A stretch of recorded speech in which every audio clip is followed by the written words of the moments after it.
Hello, everyone. Welcome to The Juice. Today, we are interviewing Viviana Navarette, the winemaker for the wine Tayu 1865. And what an incredible story this is going to be. I mean, this is a collaboration between a southern community, an indigenous community in Chile, in the Malleco Valley. And we're going to be talking about sort of this amazing Pinot Noir. And it's not just an incredible story, but this is an amazing wine, garnering hundreds of thousands of great points from people.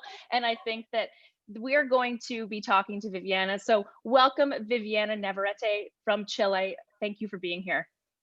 Thanks very much, Angela. Hi, everybody. And really, I'm very happy for this contact and having the opportunity to explain a little bit about this project and what we enjoy and what we have discovered. So thank you very much for the opportunity. I'm excited about this project for many different reasons. But Viviana, I know you're the leader behind this. And so I'd love for you to tell us sort of the story about how the Buchahueico community has come together and helped to build this out. I know that this is the very first vintage. This project was started 5 years ago. There's actually families that are involved in this. There's just I think there's about, how many families are involved in this project? Today, there are 6 families involved. We decided to start very slow because there's a lot of responsibility in this project. So we couldn't just start with a lot of families and producing a lot of grapes. So we started first with 2 families, then we increased into 6 families. And now we're very happy because next winter, 3 more families are coming into this project. So it's growing slowly. But yes, as you say, it started 5 years ago. So it takes a lot of time to have this beautiful wine in the bottle right now. And everything started, Angela, because San Pedro Winery has always been working very strong towards sustainability. So they have almost all the cellars working with solar panels, feeding the electricity. They have one of the biggest biogas plants, I think in South America is the biggest, that is fitted with the stems and the skins of the berries from the harvest. And with that, they produce electricity that feeds also the cellars and the towns nearby. They have a small hydroelectric in Tarapacá facility. So the one pending thing was social sustainability. And so Juan Curi, that is the agriculture manager of all the group of BSPT, he said, okay, we have to do something, a social project. Let's start thinking about. And it was 2 things, Angela. One was the social development and the social work, sustainability, and the other thing was working in a valley that was unexplored in Chile. So they put these 2 things together and ended up in Malleco Valley. That is 600 kilometers down south from Santiago. That is our main capital. So it was something very crazy going down south. And we said, okay, we are in Malleco, that is cool climate. Let's think about Pinot Noir. So it was I think it's a great project because it joins two areas, the social work and develop a grape that I think in Chile everybody's doing a lot of efforts in pushing Pinot Noir up. I think you can find beautiful exponents all along the coast of Chile. That is where now beautiful Pinot Noir are being delivered. And also coming into this valley that it has very little development in viticulture, that is Malleco. Yes, and this region is also very interesting. And so I know you are one of the greatest Pinot Noir makers in Chile. And I know that this grape sort of inspires so many winemakers to find those little areas of where is this grape going to grow into something so magical at the end in the glass. And so the terroir of this region is also very interesting. Can you explain the terroir of this small little region?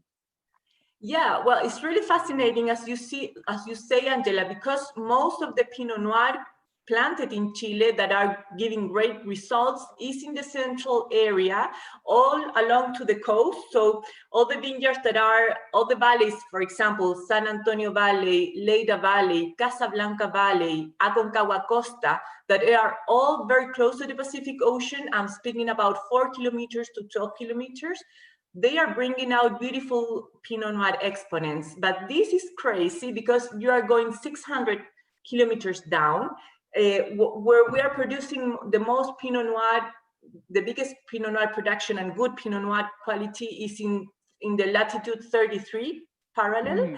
So now we're moving into 38 degrees parallel down south. So it has double effect. It's cooler because you're moving really down south.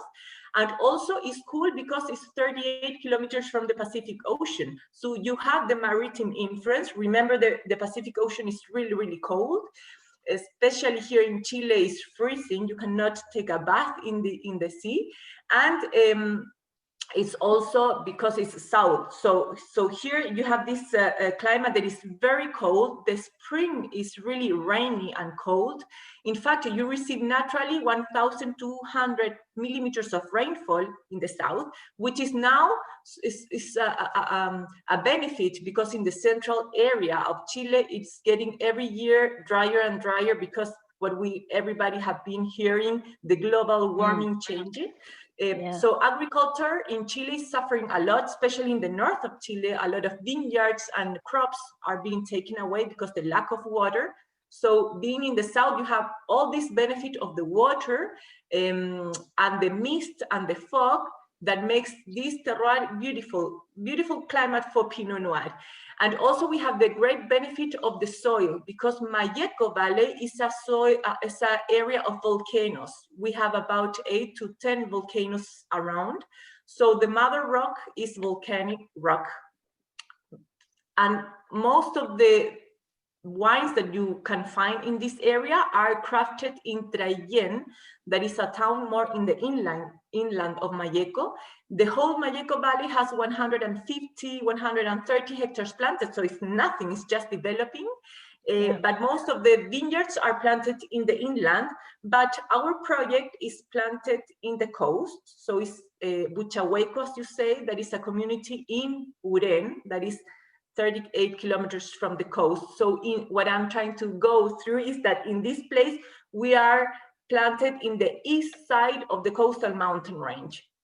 And that's why, as we are inserted in this mountain, we have granitic soil. So down south, we have the mother rock. Down in the bottom, we have the mother rock that is volcanic. But up, we have the granitic soil that comes from the coastal mountain range. And I personally love this kind of soil for Pinot Noir because you know that granitic soil brings vibrancy in the palate, almost electricity in Pinot Noir. That is what you want to have in the bottle. And as a great Pinot Noir maker, I mean, Pinot Noir winemaker, you're like, this area is magical. And then within that area, I mean, you found these people to help bring to life this fully holistic wine. And I think I'm very excited to talk about how the community has embraced this, and tell me more about how the people have sort of designed and helped to build the whole agriculture and viticulture around this new project. When we arrived to Malleco with the help of INDAP, because the government also, people from the government also help in this searching for the people in the community that could really embrace this project and work together with us. We ended up in a community that is called Buchahueico because Mapuche, this town, this area is full of Mapuche, that is the indigenous native people from Chile.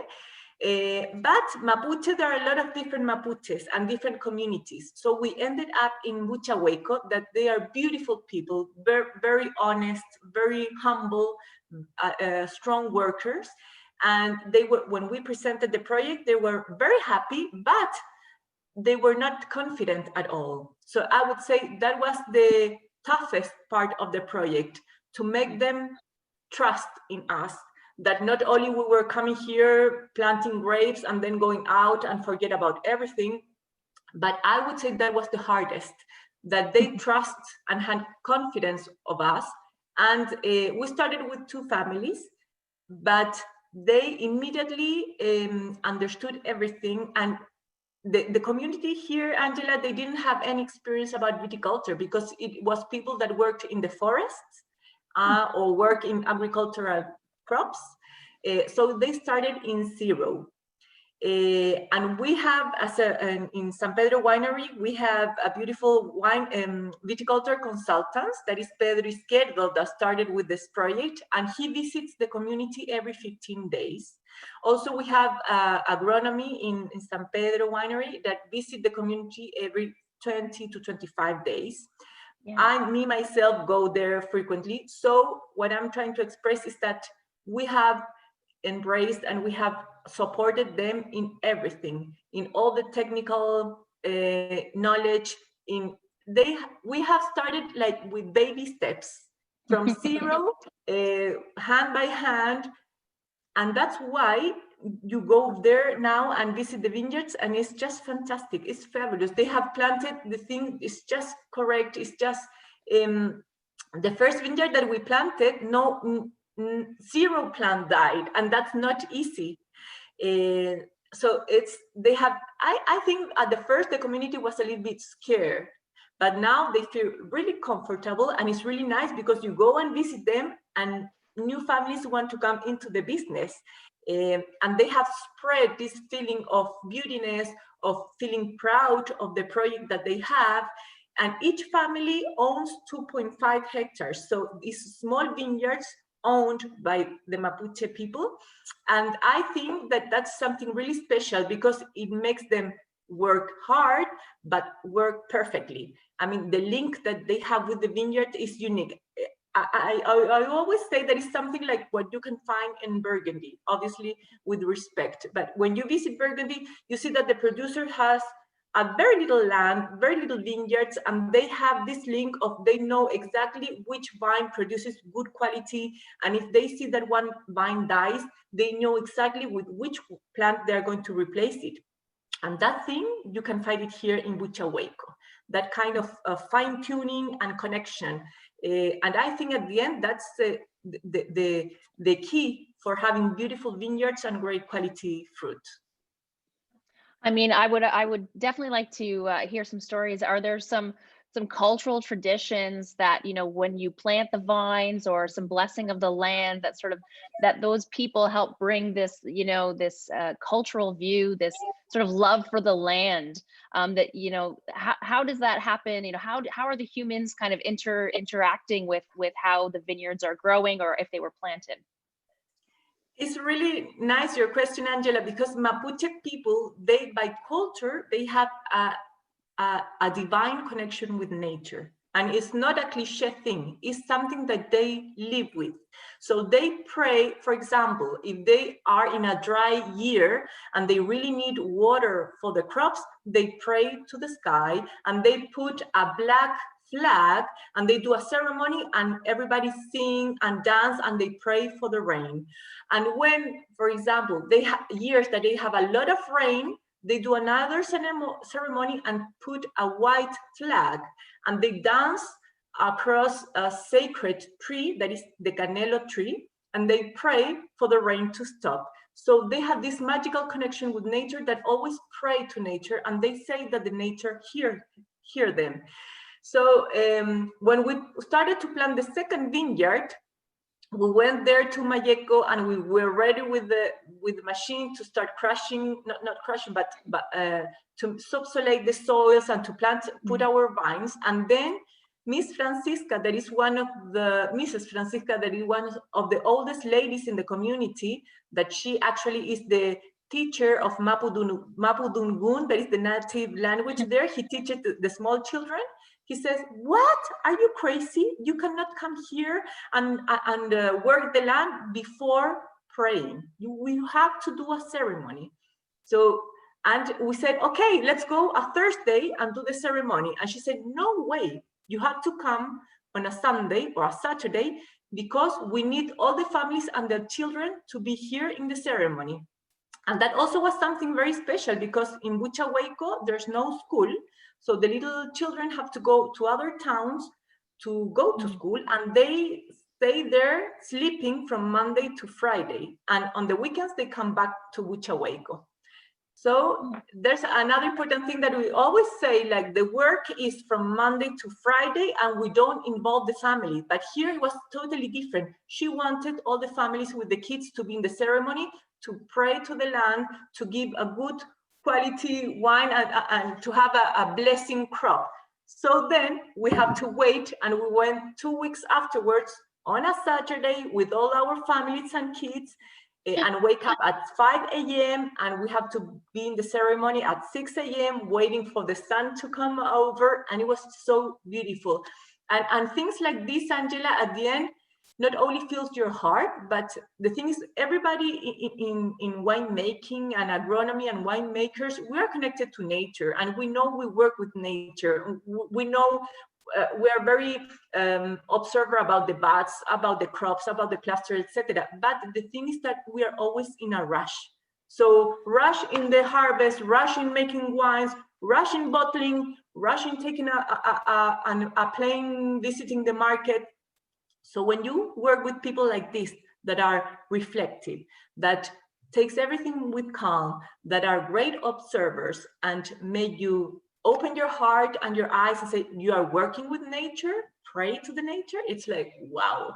And at the end, this kind of projects, we started with the project saying, we are going to learn, we are going to teach the Mapuche people to make wine and to make vines.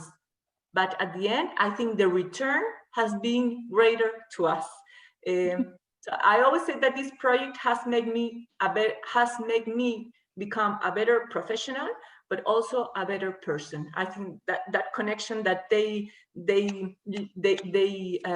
open my mind and that makes me wake up with the connection of nature is fantastic. I love that. I think, you know, more of us in the wine business need to really open up our hearts to things maybe we aren't used to, and for change to happen in this industry, so it can become a human industry and a mother nature industry altogether, not just a business of wine. You know, I feel like the families too. I mean, each family member has a role when it comes to the vineyards. Is there sort of somebody that's pruning or leaf plucking, or, you know, how is that sort of, how are the roles? Are there roles in the family for people to partake over the course of the vintage? It's beautiful because everybody works in the vineyard, and I think that's what makes it so special. Is, well, of course, there's an in charge of the vineyard that most of them are the men, the family, the men in charge, but also the woman, the wives are involved in taking care. So they are in the vineyards taking the leaves, and of course, when it comes to harvest, everybody participates with the son, with the daughter, and the neighbor comes, and the people in the community with them, they harvest. So it's something so clean, so detailed, and it's just, I think it's fantastic. I always say when the first harvest that was the 2018, I was in the cellar with the sorting table, with the people ready, with the gloves put on, ready to select the clusters, but we did nothing. We just stood with the arms crossed and saw how these perfect clusters jumped in the sorting table. The fruit was totally clean, without any leaves, without any dehydration, without any bees attacked. So we just left the clusters go inside the tank. We selected a little bit to put whole clusters, and that was it. So when you receive such a clean and beautiful quality of grape, you say, oh my God, the work that is back. And it's everything made with about them. They have learned to manage all the stages of the vine. They have the vineyards really is impressed. You visit them and you can feel proud about how they have learned, and they dominate everything. It's just fantastic. I think they have it in their blood. It's something natural for them. Yeah. I was going to say there's an intuition, there's sort of a natural intuition, I think, exactly, as part of that. So you have this incredible terroir, you have this community that's sort of helping to bring to life this wonderful wine in such a quality vintage. I mean, we all know Pinot Noir is the hardest grape to grow in the whole world. And so having all of these sort of very interesting details of this project come to be into this wonderful wine, and then design this gorgeous label. I mean, Tayu, I think that is that, let me just double check here. It means hours in the indigenous language, right? So, I mean, this nice way of sort of taking one bottle of wine, but making it a touch of so many people, these hand touchings from everyone in the community. Every single thing is done by hand, from the community. So that's such a wonderful, and then to see that sort of end at the sorting table where sometimes there's a lot to sort through, and to know that there's this sort of beautiful, wonderful vintage. You don't even have to sort the grapes. I mean, there's this, the follow through of quality on this project is really evident. Yeah, and you're right. Tayu is like an emblematic name to say, okay, this work is done together. It's the community and San Pedro Winery in commitment. And I would say, as a summary, what makes this project so special is that we have seen and recognized that viticulture can be a great tool for social development. So what happened in this community, what is still happening, because we haven't made the total solution of the problem, but what happens in many communities down south in Chile, that the poverty is tremendous, is enormous. The younger generation don't have jobs in their lands, so they have to go to other cities, bigger cities, looking for possibilities of good jobs and earn money. So the sad thing about this community is that the families are splitting. So nowadays, giving these people the possibility to earn the vineyards, to own the vineyards, and to work them, living beautiful business for the future generation, is gonna allow the people to get there, stay there, embrace the culture, embrace their native language that unfortunately is losing at all. So we say, we are in a beautiful business. The wine world is just fantastic, brings so much happiness to everybody, the people that makes the wine and consumers that enjoy the wine in a dinner. But it's so gratificant to work in a project that goes one step ahead. And it's not just feeling us proud making beautiful wines, but it's just helping people to develop the culture and to help the social development. So I think it's power. It's a power thing. It's a powerful and fascinating thing. I think it's a great showcase to so many wineries worldwide that this can work in all of these different ways once you really set your mind to it. I mean, the human level, the economic level, the social development. I mean, putting forward these types of visions to help change and build our world is really what we need more of. I mean, and I also really love this label. I know that there's a fascinating story about this label. I think, the last time we were chatting, you were mentioning that these lines on the face are actually the vineyard rose. And, yes, it's not wrinkles. It's like the wrinkles of an old lady, but it's the vine, the rose of the rose of the vines, and it's a beautiful face of. We took images of different ladies, Mapuche ladies, that in the community there are strong and powerful women, and they have fought a lot. They have an enormous back history, but we took the eyes of many ladies and the faces and the nose, so we put all this together and did a new face of a woman, Mapuche woman, and in general what we want to transmit is the connection with the Mother Earth. They speak La Madre Tierra is in Spanish, that translated to English is the Mother Earth. So they pray to the Mother Earth, and this is like, it's the face of the Mother Earth at the end. So it's just beautiful. I mean, it's an undeniable, memorable bottle. You can, after seeing this bottle, you can never forget it. And I'm looking forward to tasting it. I did want to wait until my taste with you because, after your story of this sort of the purity of the fruit, the honesty of the land, the integrity of the people, to me, I'm very much looking forward to a spiritual experience when I try this wine. But can you tell me a little bit about the winemaking side, what you had to do sort of as this beautiful fruit is coming into the winery? How did winemaking affect the final taste of this wine? What you say, Angela, is totally true, and I try to respect that. I try to respect the pureness of the fruit, the work of the people, to respect also the Malleco Valley and show it in the bottle. So in general, the idea was not to touch the grape too much. We knew that we had a beautiful first production. Also, I couldn't make up the wine. I always have the philosophy in general of making Pinot Noir that are more honest, more fruit driven. I don't like wines with a lot of makeup and barrels, etc. But just to show the pureness of the fruit and also the tension in the palate. So what we did here was we selected, well, we didn't select anything, but we ferment in stainless steel tank and also in concrete vats.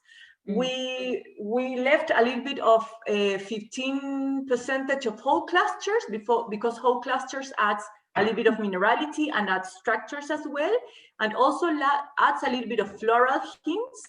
And I was very responsible with the oak treatment. So we use a little bit of oak, but used oak for about 4 to 6 years old. So there's no toffee, nor mocha, nor tobacco here in the nose. And what I was willing to respect was the red acid fruit profile. That is not easy to find in Chile because in our country, as we are in the southern hemisphere, we have a lot of sunlight. But the magical thing that happens in Malleco is that as it is so foggy, you don't have a lot of sunlight, and the typicity of the fruit is more into the red acid fruit than to the black fruit. So I try to respect that. And also in the vineyard, we have natural herbs. When you go walking through the vineyards, you smell these things like, that is poleo and paico, that are natural herbs in Chile, but it's very similar to lavanda aromas or peppermint. And I always smell it in the vineyard. And when I first make the vinification, I smell that in the tank, in the cellar, and I say, oh, I have to respect this because this is Malleco.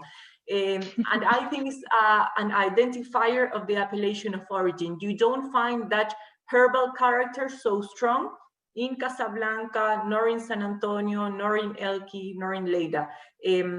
So I'm willing to respect that. And in the palate, always trying to show the effect of the granitic soil. That is this vibrancy, this sinewy texture, that is because of the soil. So for having this bright acidity that is not easy to find in Pinot Noir as well, I try to keep that as well. I mean, that's, you speak so easygoing about the winemaking. It's like, but you have stainless steel fermentation, you have concrete aging, and you have second and third and fourth, you use oak in here. There's no new oak, like you were saying. So it's really, it's developed to be an elegant, fresh wine with very approachable, lovable aromas. I loved your idea of this sort of the herbs in the Chilean, in the vineyard or in the orchards or sort of around in the areas, because in France or in Burgundy or in Provence, you say garrigue, and it's sort of that word of, the French countryside, and it's lavender, it's oregano, it's, all of those fresh herbs that are sort of planted wildly. And so this to me is a sort of a natural transition of like, oh, the Chilean countryside smells of peppermint and lavender and these very, in great parts of the countryside that come through on the nose of this wine. I mean, sorry. Mm-hmm. That is so fantastic when you get things from the environment, and that is something unique from the terroir, and you get it in the bottle. I think that's fantastic. And when you want as a winemaker to do wines that show the origin, and having that possibility of showing in the glass, I think is fabulous, because you cannot think that it's gonna be, I don't know, a Pinot Noir from Oregon or a Pinot Noir from Sonoma or a Pinot Noir from Casablanca. You know that it's Malleco, and I think that's a dream for me. I mean, for Pinot Noir lovers, this is, an onophile's dream. This has minerality, it has elegance, there's freshness, there's fruit, and there's herbs, there's, the elegance on this palette is dynamite. It's beautiful. It's so amazing. Just from one sip, it's like I can you sort of, it takes you into many different places. I can almost taste a little bit of the concrete tank, you know, it's the smell of the lavender in there too. And that small little bit of a sort of, you know, I don't want to call it, it's like tension actually is exactly what I'm thinking. That tension on my palate is sort of the beauty of a wonderfully made Pinot Noir. Oh, So thank you very well much. done. That's nice to hear. A lot of compliments, and yeah, it's just the two things. Is what you I think in the work that we're doing in the winemaking is what we expect of doing for a Chilean Pinot Noir, but also showing Malleco. So it's all this elegance, not using or abusing with the oak. It has a little bit of big cask of 2,000 liters without any oak. So everything is looking into build a little bit of structure, but more this sinewy texture and the column. I always think in my mind when people say, should be a Pinot Noir? I always think about a ballet female dancer, you know, a ballet female dancer that is so skinny, so with the position like very straight and firm, and you look at her arms and it's skinny, it's nerve, it's tension. I think the Pinot Noir should have that palette. So I'm looking with in the finesse, in the elegance, in the minerality, as you say, and it has also it's 100% native yeast to also not interrupt the aromas and to show something of the place. And this is a very small, very first vintage production for Tayu. It's only 330 cases, or we're getting here in Ontario, so that's just over 4,000 bottles.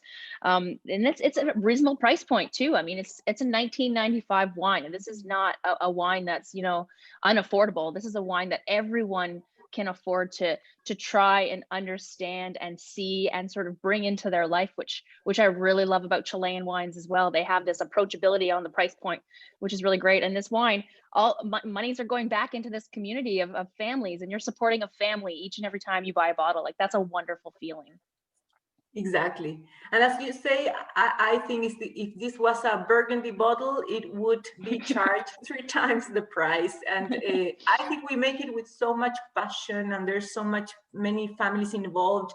I think it's a great price, as you say, for selling it, for making the product be known, and for helping people back. If you price it too high, there's no return, and maybe the project will end in 2 more years. But the thing is that we want to increase the vineyards, and I told that next year 3 new families are coming to plant more. So we have done this very responsible, maybe slower in time than what we would have wished, but it's very responsible. We cannot plant 200 hectares and be full of Pinot Noir grapes and then don't sell. It has been like baby steps, all the project, but with beautiful results.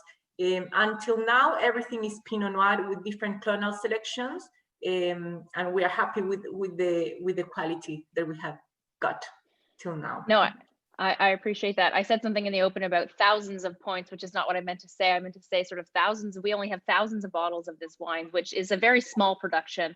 And I mean, This is a wine that's garnered some high points in many different cases, 95 points here. And I think, I mean, this is a wine that is loved by the critics as well.